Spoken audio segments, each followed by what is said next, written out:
जिससे अल्लाह मिले कमालिही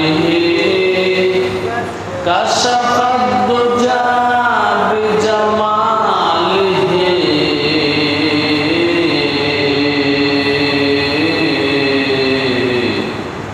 हसनत जमीउ खिसालिही सल्लु अलैहि व आलिहि। उपस्थित আমার ঈমানী ভাইরা, আল্লাহ রাব্বুল আলামিন আমাদেরকে আশরাফুল মাখলুকাত করে সৃষ্টি করেছেন। আমরা সৃষ্টির সেরা। মানুষ দুনিয়াতে আসার আগে আরেকটা জাত সৃষ্টির সেরা ছিল। সেই জাতের নাম হলো ফেরেশতা। মানুষ বানানোর আগে আরেকটা জাত ছিল সেরা জাত। সৃষ্টির সেরা ছিল ফেরেশতা। যখন আল্লাহ আদম বানাইলেন, মানুষ বানাইলেন, মানুষ সৃষ্টি করলেন, আগে যারা সেরা ছিল তাদেরকে হুকুম দিল, তোমাদের সেরাগিরি আজকে তুমি শেষ। ইয়ার চেয়েও সেরা কাউকে আমি বানায় ফেলছি, এটার প্রমাণ স্বরূপ আজকে তোমরা এই সেরাদেরকে সিজদা করো। যখন ফেরেশতারা আদমকে সিজদা করে ফেলছে, বলেন তো ফেরেশতাদের সেরাগিরি রয়েছে না শেষ হয়েছে? শেষ হয়ে গেছে। যে সিজদা করে সে বড়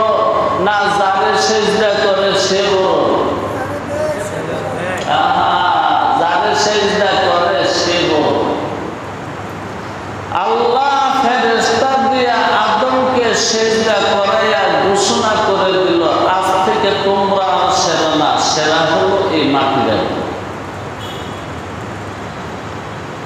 আমরা আরো কিভাবে সেরা হয়েছি জানেন? আমাদের এই বংশের মধ্যে, এই আদম বংশের মধ্যে জন্ম নিয়েছেন আখিরি নবী আল্লাহ হাবিব মুহাম্মদ সাল্লাল্লাহু আলাইহি ওয়াসাল্লাম, যার শান, যার মান, যার ইজ্জত আল্লাহর পরে সবার চেয়ে বেশি। তো তিনি যখন মানব তুলে জন্ম নিলেন, তো মানবের দাম এমনি বেড়ে গেছে। আমরা যে সেই নবীর উম্মত হইতে পারলাম এবং সেরা জাতি হইতে পারলাম, এতে বেজার আছেন? খুশি? তো জোরে সোরে মহাব্বতে বুলন্দ আওয়াজে দিল থেকে আকাশ বাতাস প্রকম্পিত করে আসুন, একবার আমরা বলে উঠি আলহামদুলিল্লাহ। আমরা এমনি সেরা, আবার আমরা সেরা নবীর উম্মত, যিনি আল্লাহর দোস্ত, আল্লাহর মাহবুব। আল্লাহু আকবার। আল্লাহ রাব্বুল আলামিন মহব্বত করছেন, প্রেম করছেন একজন মানুষের সাথে, সেই মানুষটার নাম মুহাম্মদুর রাসূলুল্লাহ। আমরা তার উম্মত হইতে পারছি, এটা আমাদের নসিব, সুনসিব, ভাগ্যের ব্যাপার। বিনা দরখাস্তে, বিনা আবেদনে মেম্বার হইতে আবেদন লাগে না লাগে না? ভোট লাগে না? চেয়ারম্যান হইতে আবেদন লাগে না? এমনকি মানুষের পায়েও ধরে। এই পর্যন্ত বহু চেয়ারম্যান হওয়ার আগে আমার পায়ে ধরছে। এমপি হইতে মনে হয় কোনো দরখাস্ত লাগে না? লাগে। আল্লাহ, তা আমরা যে মানুষ হইলাম কোন দিন দরখাস্ত করছিলেন? তো বিনা দরখাস্তে, ইলেকশন ছাড়া সিলেকশনে দয়া করে দয়াল আল্লাহ আমাদেরকে যে সেরা বানায় দিচ্ছে, শুকরিয়া করবেন না? আল্লাহ, এটার শুকরিয়া হবে কি করলে?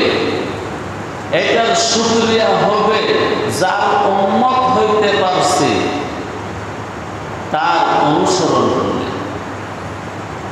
তার অনুসরণ ছাড়া এটার শুকরিয়া হবে না। তার জনাবে মুহাম্মদুর রাসূলুল্লাহ সম্পর্কে আল্লাহ কোরআনে অনেক কথাই বলছেন, একটা কথা শুনে। লাকাদ জাআকুম রাসূলুম মিন আনফুসিকুম, তোমাদের মধ্য থেকে আমি একজনকে রাসূল বানায় পাঠিয়েছি। রাসূলুম মিন আনফুসিকুম আজিজুন আলাইহি মা আনিতুম হারিসুন আলাইকুম বিল মুমিনিনা রাউফুর রহিম।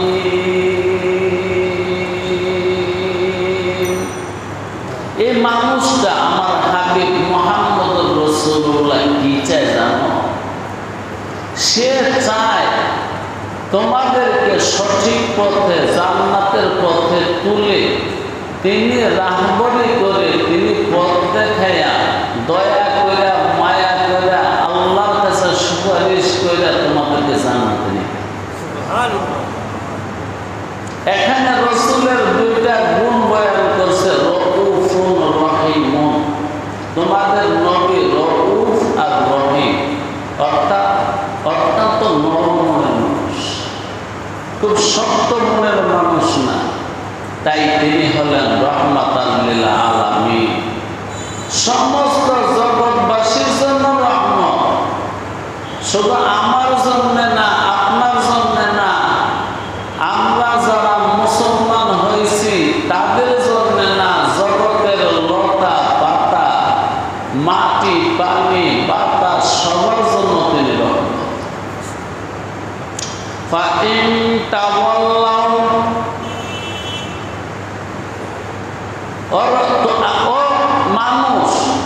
তোমরা যদি আমার হাবিবের তরিকা থেকে সরে যাও, তাহলে আমার হাবিবকে বলবো, আমার দোস্তকে বলবো, আমার বন্ধুকে বলবো, হাসবি আল্লাহ লা ইলাহা ইল্লা হু আলাইহি তাওয়াক্কালতু ওয়া হুয়া রাব্বুল আরশিল আযীম। হে নবী, তারা যদি আপনার দিন না মানে, আপনার তরিকা না মানে, আপনার সুন্নাত না মানে, আমার কোরআন না মানে, তা আপনি বলেন আল্লাহই আমার জন্য যথেষ্ট। আমাকে যে আল্লাহ বানাইছে, আমাকে যে আল্লাহ দুনিয়াতে পাঠাইছে, ওই আল্লাহ আমার জন্য যথেষ্ট। লা ইলাহা ইল্লাহু, আমাকে যিনি বানাইছেন তিনি কে ছাড়া আর কোনো মাবুদ নেই। আলাইহি তাওয়াক্কালতু, আমি মুহাম্মদ সর্বসময় তার উপর ভরসা করি। এবার বলেন তো, যে মুহাম্মদ নিজে আল্লাহর উপর ভরসা করে, আপনি মুহাম্মদের উপর ভরসা করা ঠিক হবে? কোরআনে বলতেছে তাওয়াক্কালতু আলাল্লাহ, আমি মুহাম্মদ আল্লাহর উপর ভরসা করি। কেমন আল্লাহ? রব্বুল আরশিল আযীম, যিনি আরশে আজিমের রব। আমি ওই আল্লাহর উপর, আল্লাহর দোস্ত হয়ে আমার দোস্তের উপর ভরসা করি। আল্লাহ এত বড় মানুষ, হাবিবুল্লাহ রাসূলুল্লাহ হওয়া সত্ত্বেও তিনি ভরসা করেন আল্লাহর উপরে। এখন দেখার বিষয় হলো আমরা ভরসা করি কার উপরে। এই জন্য মাখলুকের উপর ভরসা করা ছেড়ে দেন। মাখলুকের উপর ভরসা করা কুফরি, মাখলুকের উপর আশা করা কুফরি। ঈমানের সর্বোচ্চ সোপান হলো মাখলুকের উপর ভরসা না করা। বাবা হোক, মা হোক, যত আপন হোক, কারোর উপরে ভরসা না করা। ভরসা করবা তো আল্লাহর উপর করবা। আমার নবী সামান্য একটু কথা আপনাদেরকে শোনাই। আল্লাহর নবী যখন মদিনায় গেলেন, মদিনায় যাওয়ার পরে তিনি মদিনায় একটা ইসলামী রাষ্ট্র কায়েম করলেন। তখন তিনি একটা রাষ্ট্রের বাদশাহ, রাজা। দুনিয়ার সমস্ত রাজা বাদশাদেরকে পত্র দিল, তোমরা ইসলাম কবুল করো। আসলিম তাসলিম, যদি ইসলাম কবুল করো নিরাপদে থাকতে পারবা, যদি ইসলাম কবুল না করো নিরাপদে থাকতে পারবা না, আমি যুদ্ধ করব। কারণ আল্লাহ আমাকে হুকুম দিছে যুদ্ধ করার জন্য। আমি যদি হায়াতে বের সময় না পাই তো আমার সাহাবারা যুদ্ধ করবে। আমার সাহাবারা যদি হায়াতে না কুলাইতে পারে তো তাবিঈরা যুদ্ধ করবে। তাবিঈরা যদি হায়াতে না কুলায় তাহলে তাবিঈরা যুদ্ধ করবে। তাবিঈরা যদি হায়াত না পায় যুদ্ধ করার জন্য সমস্ত পৃথিবীতে, তো অন্যান্য মুসলমান যারা বেঁচে থাকবে, একদল লোক সবসময় হকের উপর থাকবে তোমাদের বিরুদ্ধে সংগ্রাম করার জন্য। যাক, একটা কথা শোনাই। আল্লাহর নবী মুহাম্মদ দুনিয়ার সমস্ত রাজা বাদশাকে চিঠি দিলেন। রাসূল শুধু দাওয়াতের কাজ মক্কা মদিনায় করছেন, দূরে গিয়ে কোথাও করেন নাই। আর তামাম দুনিয়াতে তিনি দাওয়াতের কাজ করছেন পত্রের মাধ্যমে। চিঠি দিছে, ইসলাম কবুল করো, আমি মুহাম্মদ রাসূল হয়ে আসছি। তখনকার সবচেয়ে বড় শক্তি শক্তিশালী দেশ হলো যেটাকে আপনারা বর্তমানে চিনেন ইউরোপ। রোম, এই রোম দেশ ছিল তখনকার সবচেয়ে বড় শক্তিশালী দেশ। ওই দেশের রাজার কাছেও, আসলে তো রাজা বলা যায় না, সম্রাটের কাছে মুহাম্মদুর রাসূলুল্লাহ একটা চিঠি পাঠাইছে। রাসূলের একটা সাহাবা ছিল দাহিয়ায়ে কালবি, তাকে দিয়ে চিঠি পাঠাইছে বসরার গভর্নরের কাছে। বসরা তখন ইউরোপের অন্তর্ভুক্ত। বসরার গভর্নর সেই চিঠি মহারাজার কাছে পাঠিয়ে দিছে, সম্রাটের কাছে পাঠিয়ে দিছে।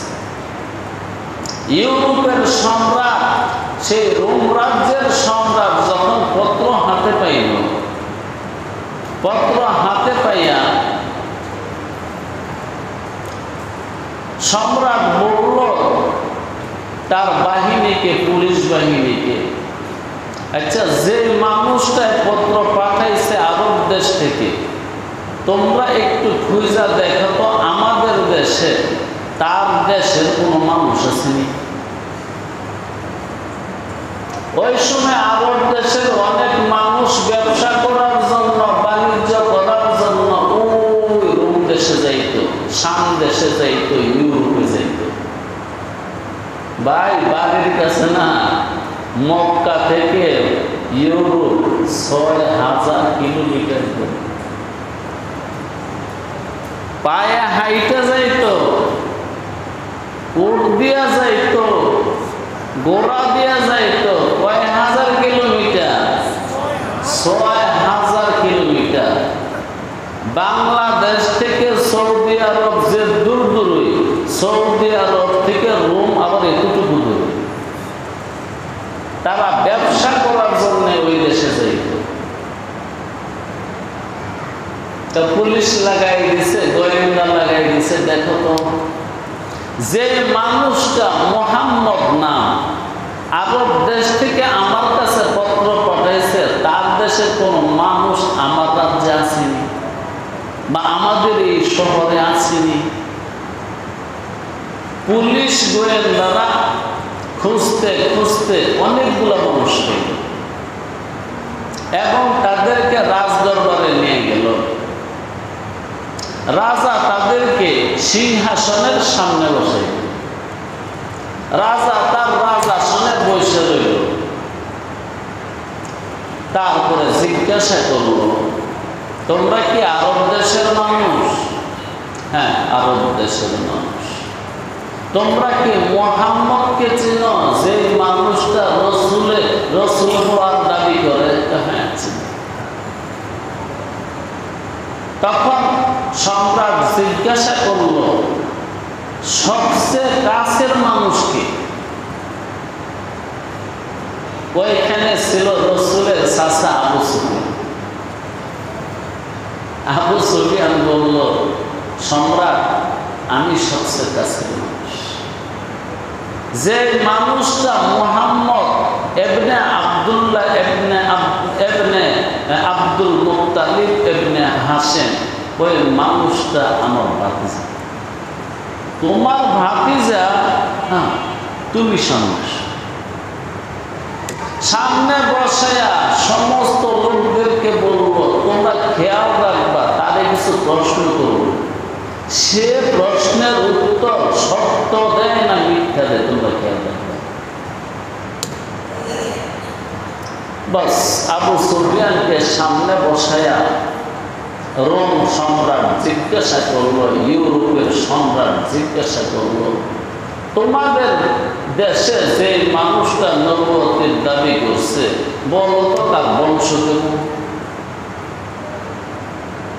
তখন আবু সুফিয়ান বলছিল, সম্রাট তার বংশের চেয়ে উন্নত মানের কোন বংশ আমাদের দেশে নেই। তখন বাদশাহ বলছিল, হ্যাঁ হ্যাঁ ঠিক আছে,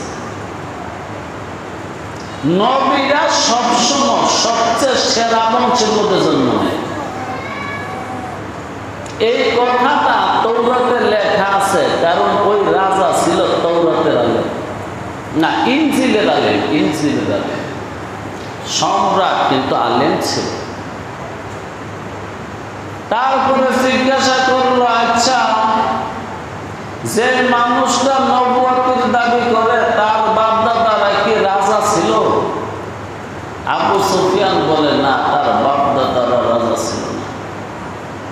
তখন আবু সুফিয়ান বলল, ঠিক আছে, যদি তার বাপদাদারা রাজা থাকতো তো মনে করতাম সেই রাজত্ব ফিরে পাওয়ার জন্য সে একটা বাউটাবাজি বোগলামি করছে। মিয়াও আল্লাহ যাদেরকে জ্ঞান দিছে ওরা জ্ঞানের কথা কয়, আর যে আল্লাহ জ্ঞান সবগুলোই দিছে, কিছু কিছু মানুষের জ্ঞান নষ্ট হয়ে গেছে।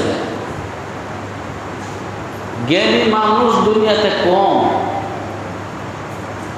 বেয়াকলের লগে থাকতে থাকতে, বোকার সঙ্গে থাকতে থাকতে, আহমকের সঙ্গে থাকতে থাকতে, নাদানের সঙ্গে থাকতে থাকতে নিজেও আহমক আর নাদান হয়ে গেছে।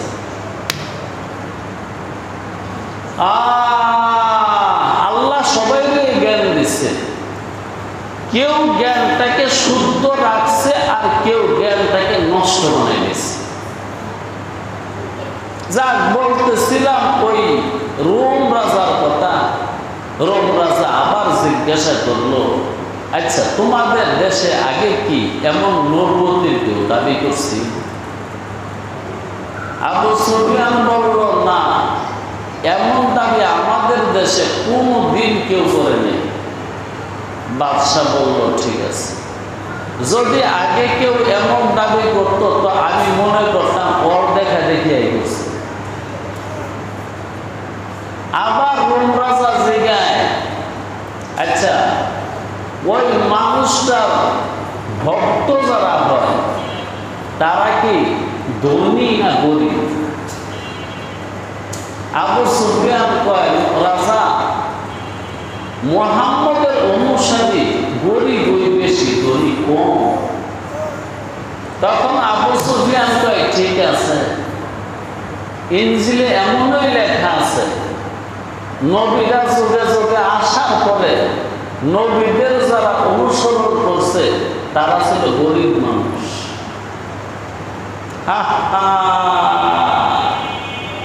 ধনীর কোলায় বুজুর্গ হয়েছে কমই পাইবে, ধনীর কোলায় বড় আলেম হয়েছে কম পাইবেন, ধনীর ছেলে আল্লাহওয়ালা হয়েছে কম পাইবেন। কারণ তার মালের একটা হেরম আছে, মালের একটা গৌরব আছে, মালের একটা অহংকার আছে। ওই অহংকারের চুটে কারে কি বলে দিক দিশা পায় না, তখন একটা বদদোয়া লাগে, বাস এখানেই নষ্ট হয়ে যায়। যে মালদাররা কোনো সময় সোজা কথা বলে না, এটা জেনে রাখবো। মালদাররা কোনো সময় নত হইয়া, নিচু হইয়া, নরম হয়ে কথা বলে না, সব সময় গানটা তেরা কথা থাকে। এতে ওদের জীবনও নষ্ট, ওদের সন্তানের জীবনও নষ্ট, পরে থাকে কষ্ট, পরে জায়গায় দেশের থাকে।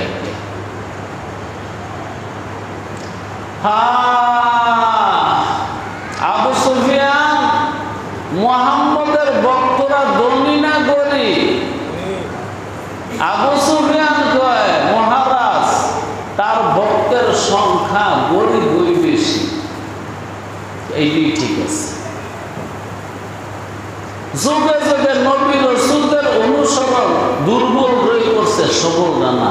সবলরা সবসময় বিরুদ্ধাচরণ করছে। কারণ সবলদের মনে একটা ভয়, ভয় নিয়ে আমরা সবল হয়ে যায়, এটাই ওদের ভয়। ভয় নিয়ে কোনোভাবে আমরা সবল হয়ে যায়, তাতে সমস্যা। আমরা সবলগিরি থাকতো না। আবার বাদশাহ জিজ্ঞাসা করে, আচ্ছা বলো, মুহাম্মদের ভক্তের সংখ্যা দিনের দিন কমে না বাড়ে?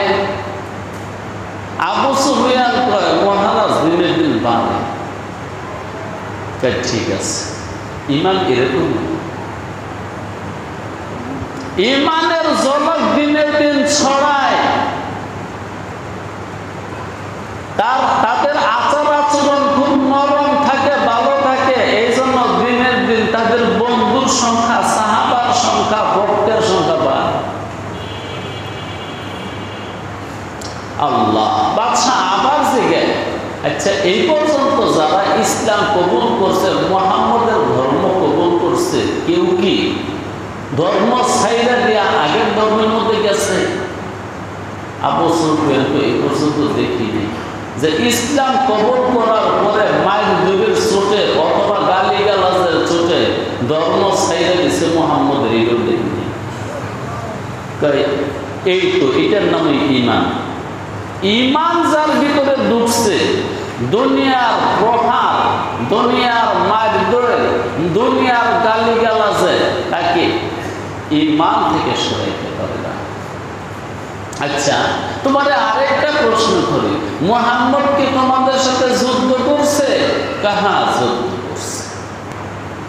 যুদ্ধের মধ্যে কে জিতে কে ঠকে? আবু সুফিয়ান কয় কখনো আমরা জিতি, কখনো সে জিতে। হ্যাঁ হ্যাঁ ঠিক আছে, আল্লাহ সবসময় নবীদেরকে জিতায় না, মাঝে মাঝে হারায় দিয়ে ইমানের পরীক্ষা করে। আল্লাহ এবার আবার বাদশা জিজ্ঞাসা করে, মুহাম্মদ তোমাদের দেশে নবুয়তের দাবি করছে। আচ্ছা সে তোমাদের কি শিখায়? তো সে বলে নামাজ পড়তে, রোজা থাকতে, হজ করতে, যাকাত দিতে, গালিগালাজ না করতে, বকাবাজি না করতে, তারপরে খুনাখুনি এ সমস্ত না করার জন্য সে সবসময় ওয়াজ করে। হ্যাঁ হ্যাঁ ঠিক আছে, নবীরা দুনিয়াতে এই কাজের জন্য আসে। তখন রোম রাজা বলছিল, শুনে রাখো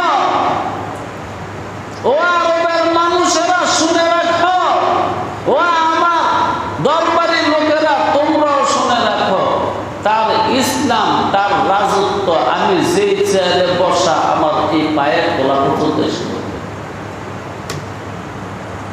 জি হযরত ওমর ফারুকের জমানায় সেই রাজা আত্মসমর্পণ করছে। ওই দেশ রোম রাজ্য, যেটাকে বর্তমান ইউরোপ বলে, মুসলমানদের দখলে এসেছে। তারপরে আবু সুফিয়ান জিজ্ঞাসা করে, তোমরা তার সাথে কেমন ব্যবহার করো? শুনেন, আমরা যারা নাকি ভক্ত না, তারা তো ব্যবহার ভালো করি না, ভক্তরা কি করে? তো ভক্তরা এমন অবস্থা করে, মুহাম্মদে কুলি কইরা পানিও ফলাইতে পারে না, তার ভক্তরা কয় আমাকে দেন। মুহাম্মদ থুতু ফলাইতে পারে না, ভক্তরা কয় আমার দেন। মুহাম্মদ পাও দিয়া পানি ফলাইতে পারে না, ভক্তরা কয় আমার দেন। খেয়ে ফেলে শরীরে মাখে, তার ভক্তের অবস্থা এরকম।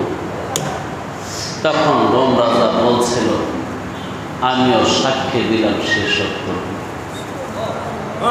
আর তোমরা সাক্ষী থাকো, যদি কোনোদিন আমি তার কাছে পাই অথবা আমি তার কাছে যাইতে পারি, আমার নিজের হাতে তার পা দিয়ে দিব। এবার বুঝেন ভাই কেমন নবীর উম্মত হয়েছেন। এটা রবিউল আউয়াল মাস, অনেকে অনেক কিছু করছে, আনন্দ মিছিল, ফুর্তির মিছিল, মিষ্টি বিতরণ, তারপরে কত রকমের জশ্নের জুলুস, এগুলা করার কথা রাসূল বলে নেই, কোরআনও বলে নেই। কোরআন বলছে আতিউর রাসূল, রাসূল পাঠাইছি, যদি খুশি হয়ে থাকো তো রাসূলের অনুসরণ করো, রাসূলের অনুসরণ করো, বাইরে আমাদের নাজাত, আমাদের মুক্তি আমাদের শান্তি একমাত্র মুহাম্মদের অনুসরণের মধ্যে। দুনিয়াতে আর কোনো পথ পাবেন না, কোনো রাস্তা পাবেন না যে একটু শান্তি খুঁজে দেখি। খুঁজতে খুঁজতে মরণ হবে, আল্লাহর জাতের কসম শান্তি হবে না। শান্তি একমাত্র মুহাম্মদের তরিকার মধ্যে। মুহাম্মদুর রাসূলুল্লাহ দুনিয়াতে আসছে হিংসা শিখানোর লেগে, গালাগালি, মারামারি, দলাদলি, ফিতনা ফাসাদ, হিংসা বিদ্বেষ, এগুলো শিখাইতে আসছে না? কি শিখাইতে আসছে? ভালোবাসা, মুহাব্বত, উলফত, একে অপরকে সম্মান করো, একে অপরকে ইজ্জত করে, একে অপরের খবর নাও, একে অপরকে ছাড় দাও, একে অপরকে মাফ করো, একে অপরকে ক্ষমা করো, একে অপরকে যেইভাবে পারো তুমি বিন্দু পরিমাণ হলো তার ইজ্জত করো। যদি তোমরা পরস্পরে ইজ্জত করো তাইলে কোনো জাতি তোমাদেরকে বেইজ্জতি করতে পারবে না। আসুন মুহাম্মদের তরিকা ধরি, আসুন আল্লাহর ফরমানকে মানি। আল্লাহর ফরমান এইটাই, আমাকে যদি পাইতে চাও তা আমার বন্ধুর অনুসরণ করো। আল্লাহকে পাওয়ার পন্থা কি? জশ্নে জুলুস, তাজিয়া মিছিল, ঈদে মিলাদুন নবী, কি আল্লাহ পাওয়ার পথ এগুলো না? আল্লাহ পাওয়ার পথ হলো মুহাম্মদের অনুসরণ। ও আখিরি দাওয়ানা আনিল হামদুলিল্লাহি রাব্বিল আলামিন।